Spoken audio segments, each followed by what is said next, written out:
Welcome to Friday for finance. Mutual funds ఈరోజు middle class పర్సన్స్కి investment చేయాలంటే mutual fund తప్పితే వేరే ఆప్షన్ కనబడట్లేదు.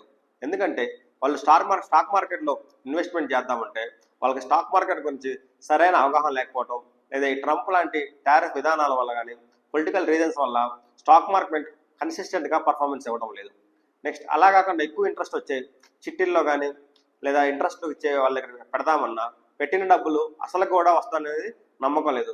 అలా కాకుండా వచ్చిన సేవింగ్స్ అమౌంట్ని ఒక సేవింగ్స్ బ్యాంక్ అకౌంట్లో కానీ ఫిక్స్డ్ డిపాజిట్లో కానీ పెడదాము అంటే అక్కడ వచ్చే రిటర్న్ ఇన్ఫ్లేషన్ని బీట్ చేయలేకపోతుంది.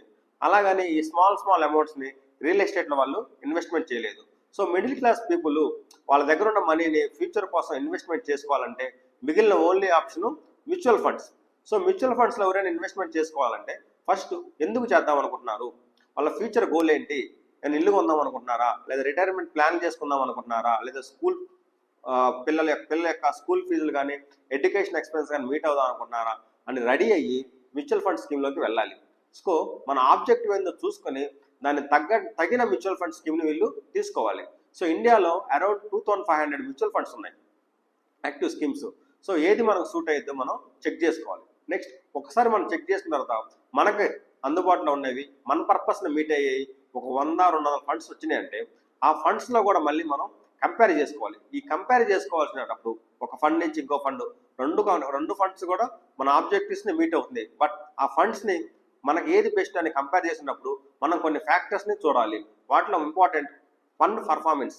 లాస్ట్ 10 yearsలో కానీ 15 yearsలో కానీ 20 yearsలో కానీ ఆ ఫండ్ ఎలా పర్ఫామ్ చేసింది, ఎంత రిటర్న్ ఇచ్చింది, యావరేజ్గా 10% ఇచ్చిందా, 12% ఇచ్చిందా, 15% ఇచ్చిందా మనం చూసుకొని ఆ ఫండ్ మనం సెలెక్ట్ చేసుకోవాలి. Next expense ratio. మన ఫండ్ అంటే మన డబ్బుల్ని వేరే వాళ్ళు మేనేజ్ చేస్తున్నారు కాబట్టి ఫండ్ మేనేజర్స్ శాలరీస్ తీసుకుంటారు, దానివల్ల ఎక్స్పెన్సెస్ అవుతుంది. సో ఎక్స్పెన్స్ రేషియో ఎంత ఉంది. సో మనం తక్కువ ఎక్స్పెన్స్ రేషియో ఉంటే ఆ ఫండ్ కొంచెం బెటరు ఎక్కువ ఎక్స్పెన్స్ రేషియో ఉండే కన్నా. బట్ అది వన్ ఆఫ్ ది ఫ్యాక్టర్ మాత్రమే. ఎక్స్పెన్స్ రేషియో ఎలా ఉంది, పర్ఫార్మెన్స్ ఎలా ఉంది చూసుకోవాలి. Next entry and exit loads ఎంత ఉన్నాయి, ఎంట్రీ అండ్ ఎగ్జిట్ లోడ్ తక్కువ ఉన్నాయా ఎక్కువ ఉన్నాయా చూసుకోవాలి. Next yield and nothing but standard deviation. మన స్టాండర్డ్ డీవియేషన్ అంటే మార్కెట్ పర్ఫార్మ్ చేస్తున్నప్పుడు మన ఫండ్ ఎలా పర్ఫార్మ్ చేస్తుంది, మార్కెట్ నుంచి మనం ఎంత డీవియేషన్లో ఉన్నాము. సో మార్కెట్ బాగా పర్ఫార్మ్ చేస్తాం, మనం తక్కువ పర్ఫార్మ్ చేస్తా ఉందనుకోండి, స్టాండర్డ్ డీవియేషన్ ఎక్కువ ఉన్నట్టు, ఎక్కువ రిస్క్ ఉన్నట్టు అది చూసుకోవాలి. సో మార్కెట్ పర్ఫార్మెన్స్కి మన ఫండ్ పర్ఫార్మెన్స్ సేమ్ ప్రపోర్షన్లో ఉండాలి. ఆ స్టాండర్డ్ డీవియేషన్ ఎంత తక్కువ ఉంటే అంత మంచిది. నెక్స్ట్ షార్ప్ రేషియో అంటే 1% మనం రిస్క్ తీసుకోవడం వల్ల ఎంత పర్సెంట్ మనకు రిటర్న్ వస్తుందో చూసుకోవాలి. సో అది ఎక్కువ ఉంటే మనకు మంచిది. సో ఈ 5 ఫ్యాక్టర్లు చూసుకొని